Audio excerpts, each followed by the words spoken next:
Hi, how are you?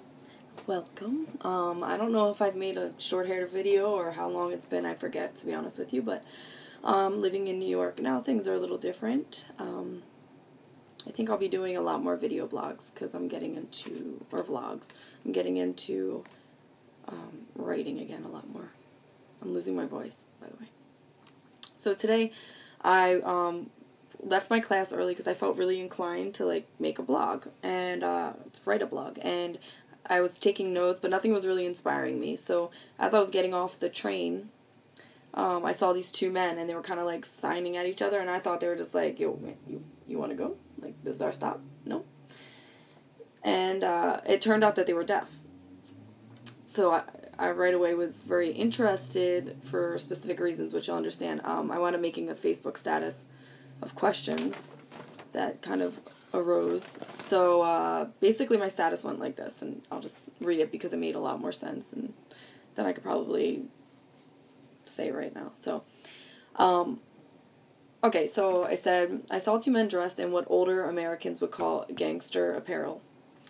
These two men turned out to be deaf, and they were speaking sign language.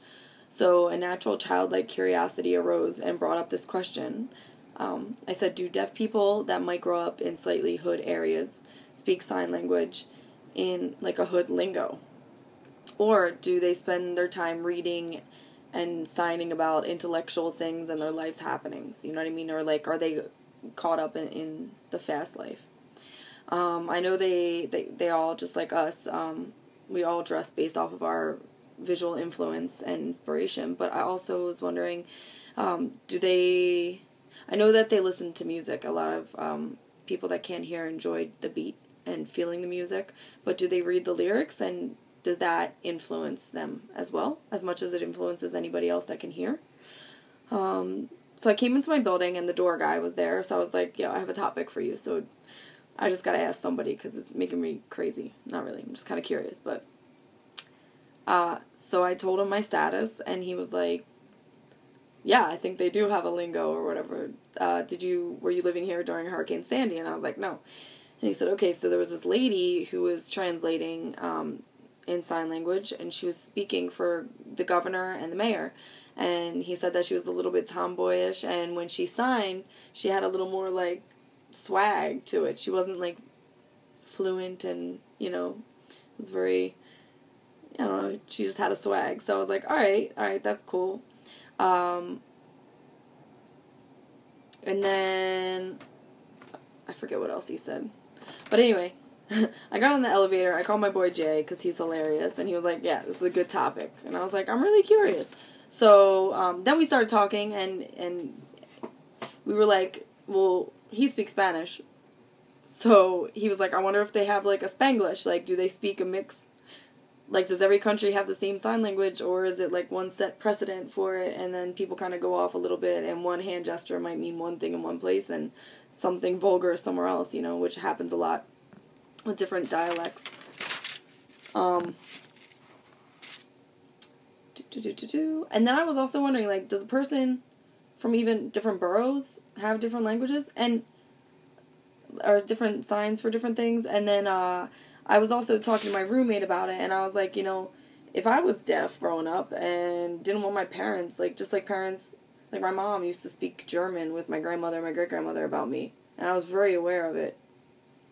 But if I could have spoke a different language or, made up a sign language with my friends, I would have had, a secret language with them. I don't know why I didn't think of that. But if I spoke sign language, I'd be making it look like I was talking about homework and stuff, and it would be about something totally different. My parents would be like, oh, she's so good. And I think it would be hilarious. So I would assume they do that. I don't know. I'm really, really curious for anybody that's very close with anybody that speaks sign language, if they have difficulties when it comes to communicating with people from different areas, even whether it's the same state, town, city, whatever. And then that also makes me realize, even when we speak to each other, a hand signal, we all know what this means. But somewhere else, a little more innocent, it could mean, float or something, you know what I mean?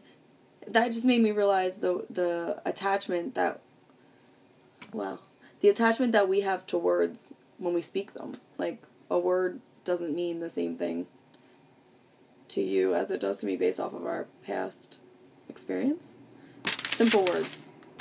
Not even complex ones, like you all might be thinking. But anyway, so my honest curiosity is, anybody out there know anybody that speaks sign language? I want to know if you have different, like, slang or different dialects of it when you're from different areas. Do people from other countries speak completely different sign language? Like, what is it like to try to communicate with each other? Do people get in fights over it? Do people get offended? Like, people speaking Spanish from two different countries, when somebody says something that's vulgar in another place, they feel disrespected. I don't know. I'm really, really, really curious about this. Anything that anybody can tell me, it would be great. And thank you very much. Have a lovely evening. I'll see you soon when I'm curious about some more stuff. Thank you.